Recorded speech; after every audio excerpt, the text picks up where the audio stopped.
Good morning, everybody. Kevin Wood, Port Jeff Pulse here. We're doing remote interviews and continuing those, and they're certainly very therapeutic to me and hopefully for my guest as well. Today I have with me a third timer, Ron Schlumpf of Arame Salon, right in Traders Cove in Port Jefferson. An awesome business, and I just recently learned just how much more you're involved with other than obviously just doing hair. And as you look at my hair, this is a COVID-19. I can't get a haircut, right? So I don't dare cut it myself. I don't know what's going on here and here. But you know what? When this thing goes away, I'll either be a mountain man or it'll just be a little worse than what it is now. How you doing, Ron? I'm well. I'm well. How about yourself? Very good. Thank you for joining me today. I really appreciate it. Yeah, thank you. Good to be here. Appreciate that. So what's it been like for your staff, yourself? Where exactly do you fall into this nightmare? Well, we actually closed our doors. The final day of business was Tuesday, March 17th at close of business.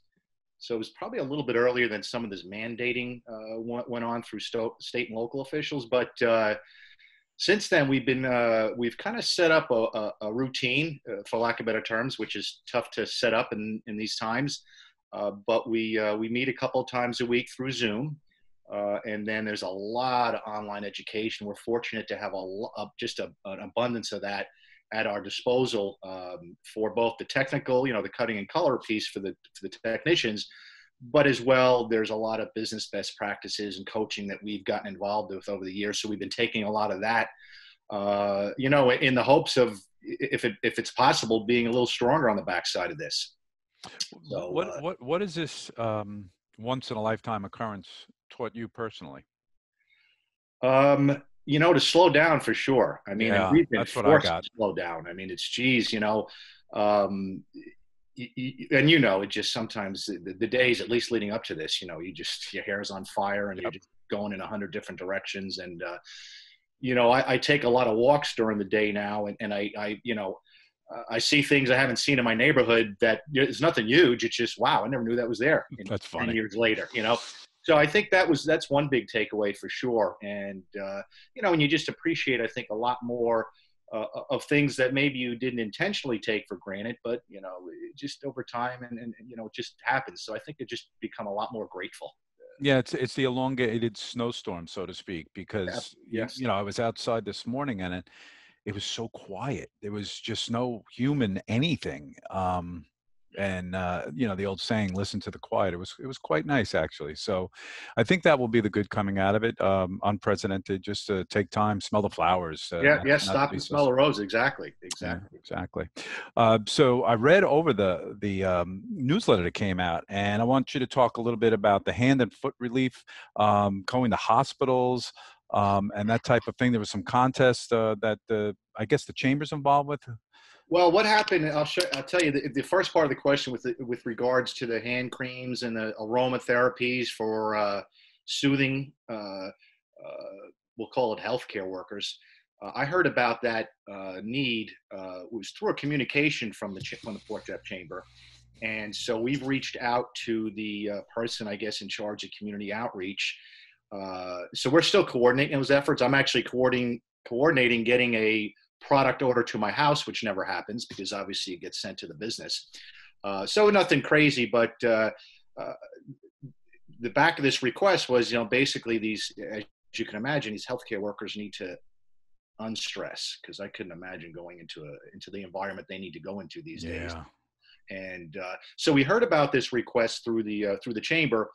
So we're trying to coordinate through the local hospitals to get these, I'll just call them soothing, calming ingredients to these folks, and whether it's the hand creams, the foot creams, the aromatherapies, which are nice, and even some lip balms. And just, it's nothing that, significant, I think, but I think it's these little things. But it is, folks, and the other part of that newsletter we mentioned, and this is something our staff has kind of gotten involved with. I briefly mentioned our what our mission statement is. And the first half of that is on hold, which is providing clients with a relaxing and beautifying experience. We can't do that right now, obviously. But the back end of our mission statement is to support the environment communities we serve. And so that's where we are right now. So I solicited our team to say, hey, what can we do here? What else can we do? This is one thing, but, there's more than we can do than just that. And we were excited. Initially, we had about, and we still do, a lot of boxes of vinyl gloves that our staff uses for coloring. And we thought this would be great to donate to the hospitals. But I did discover, with speaking with somebody at the chamber about a week or so ago, that they're not medical grade. So, it's just not going to work for the medical profession. So we're still thinking of ways. Maybe there's other people that could be using these and it'd be beneficial. But so we're just trying to plug in where we can and make things a little bit better, maybe for those folks that are walking into the hospital every day into this crazy scene. Yeah, it's so awesome that you guys are thinking like this outside of the normal business, going into community and awareness. Normally, by the way, what year did you start and how many employees do you normally have? We started, my wife and I she was working in the business prior to me coming into the equation. So with her brother, and then I came into the equation, I guess it was about 2009. So about 11 years ago. 11 years. Yeah. Yeah. And currently we have a staff of 5. We're recruiting like crazy. We were anyway. And so we're growing, and we're hoping that, again, on the back end of this, that we can continue on that path. We're not, again, and nobody knows how this is going to play out, but we're going to, just keep pushing forward and make the best of what we can. Yeah, I just heard the governor talk, and the words he used were correct, that this is not a light switch. This isn't something that tomorrow we wake up, hey, we're back to normal. So it'll be a slow ramp up when it does come. Has your company or does it plan to apply for any disaster assistance? We have. You have? We've already have. I just submitted that. I was actually on 2 hour-long webinars last week that were 2 kind of business partners that I'm with, and or education partners. And very informative. I think I got a lot of information out of it. Unfortunately, as you may be aware, all this information changes sometimes every other day. So what you read and heard about Tuesday changes Thursday, and then again on the following Monday. Sure. So like everybody else, we're just trying to navigate through this, but we have gone in that direction, and we're hopeful that we will benefit. So a lot of people actually confused in that point. And you're right; it is changing hourly. But was it the SBA disaster relief that you submitted to, or could you give any advice? I actually did that online, I think about a week ago. But the other one, which I think is a little more significant for businesses, is the payment protection program, and that is the one that I just submitted recently, last day or two. And so that one. I think, again, that's just probably a more significant loan that businesses can benefit from as they move through the tail end of this and try to move forward. And is that still a federal submission program? Well, I think the way that's working is the federals guarantee these loans, but the banks actually process them and probably fund them. Okay. And they probably get packaged up and sold off to the government in bulk packaging or bulk loans, so to speak. So, but I'm pretty, if anybody want to go out there and go, I would check with their business bank first. But there's a lot of lenders that participate, and even the lenders, again, they're still getting guidance on how to process these loans. So they're doing the best they can as well. I mean, it's a really tough situation for everybody to get their arms wrapped around. But I will tell you this, just based on the submission, it's really not that, a mortgage application is more extensive than this one is. There's just a few pages, and really the main challenge, and it wasn't tough for us because we have a payroll company and all that, but it's really just, it seems like a big part of this is calculating your average monthly payroll expenses for 2019, and then you multiply it by 2.5, and there may be some other factors that go into that equation, but that will give you an indication of what loan amount that you could possibly be eligible for. Do they talk about rent in that?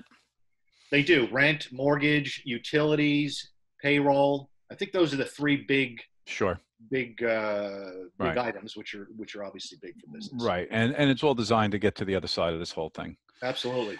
I mean, it seems like a great program. Again, there's a lot of confusion, and there's hopefully it plays out favorably for everybody, but it really does seem to have a good intent to it, certainly.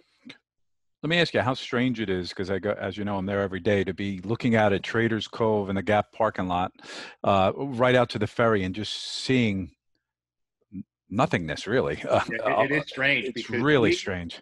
we my wife and I go down there probably once or twice a week, not often.